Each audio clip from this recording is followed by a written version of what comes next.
Bhojpuri stars की बात हो रही है, उनकी पॉलिटिकल एंट्री की बात हो रही है। पहले कहा गया कि राज्यसभा पवन सिंह भेजे जा सकते हैं, मनोज तिवारी इसको लेकर लगातार बातचीत कर रहे हैं। बड़े जो लीडरशिप है बीजेपी में, उनसे भी बातचीत उनकी चल रही है। इसके अलावा अब एक नाम और सामने आया है खेसारी लाल यादव का। मनोज तिवारी एक बार और कह चुके थे कि खेसारी लाल यादव जो हैं उनको बीजेपी ज्वाइन कर लेना चाहिए।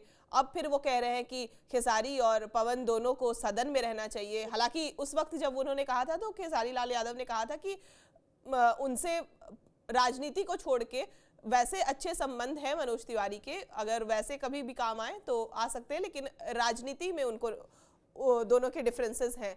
लेकिन इस तरह से अब मनोज तिवारी का बयान आना, तो एक तरह से ये भी कहा जा रहा है कि क्या पवन सिंह के साथ साथ खेसारी लाल यादव की भी बैटिंग कर रहे हैं मनोज तिवारी? जी देखिए, यूपी का चुनाव है। पवन सिंह को राजनीति में लाने में मनोज तिवारी जी का भी हाथ, एक भूमिका है, उनका भी मार्गदर्शन उनमें रहा है। और पवन सिंह उपयोगी साबित हुए भी। बिहार के चुनाव में, लोकसभा चुनाव में, विधानसभा चुनाव में उनकी जो लोकप्रियता है या उनकी जो उपयोगिता है वो प्रमाणित हो चुका है। अब यूपी का चुनाव है, यूपी में भी पवन सिंह की एक लोकप्रियता है उनकी जो गायकी के कारण, तो एक उपयोग उनका वहां पे भी है। खेसारी लाल यादव भी लोकप्रिय हैं, लेकिन और वो चुनाव इस बार हार गए, वो महागठबंधन में आरजेडी के टिकट पे थे। लेकिन इस बार जो एक तरीके से कहिए कि नीतीश कुमार के पक्ष में जो लहर थी या नीतीश कुमार की जो घोषणाएं थी महिला स्वरोजगार को लेकर के, इसकी एक लहर थी। कारण जो भी हो, लेकिन खेसारी लाल का चुनाव हारने का ये मतलब नहीं कि वो लोकप्रिय नहीं है। दूसरी बात है बिल्कुल। कि जब यूपी चुनाव में अगर पवन सिंह के साथ साथ खेसारी लाल का भी वो बीजेपी के पक्ष में अगर उनका प्रचार चलेगा तो इससे फर्क पड़ेगा, निश्चित तौर पे वो फर्क पड़ेगा, क्योंकि जो जो यादव वोट बैंक है उनमें भी फर्क पड़ेगा और अन्य लोगों में भी फर्क पड़ेगा। और यूपी में उन्हें तो कोई चुनाव लड़ना तो है नहीं, तो ऐसे में राज्यसभा की अटकलबाजी कर देने से एक एक तरीके से कहिए कि आरजेडी भी असहज हो जाएगी और यूपी में भी समाजवादी पार्टी या अन्य जो विपक्षी पार्टी है वो भी असहज हो जाएगी। दूसरी बड़ी बात है कि वो राज्यसभा जाए या न जाए, इस तरह के बयान का आना और खेसारी लाल यादव के द्वारा इसका खंडन नहीं किए जाने से एक संशय की स्थिति, तो एक दुविधा की स्थिति तो पैदा हो जाएगी। जो पब्लिक डोमेन में जो राजनीतिक गॉसिप है उसको एक हवा मिलती है कि अब खेसारी लाल यादव बीजेपी में आ जाएंगे।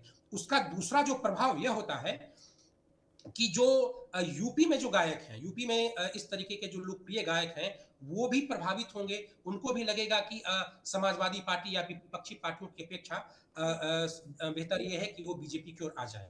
तो ये एक तरीके से समझिए कि एक राजनीतिक चाल है, ये राजनीतिक बयानबाजी है।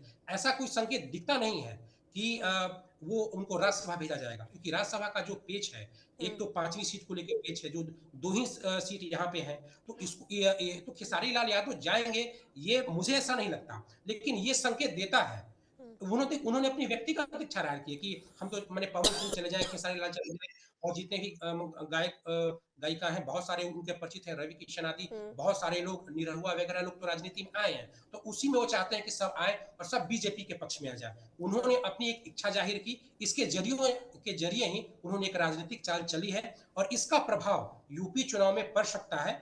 और ऐसा भी हो सकता है कि इस तरह के बातों के कारण यूपी का कोई जो लोकप्रिय गायक है, वो अब समाजवादी पार्टी या कांग्रेस या विपक्षी पार्टियों में न जा करके बीजेपी की ओर टर्न आउट हो जाए।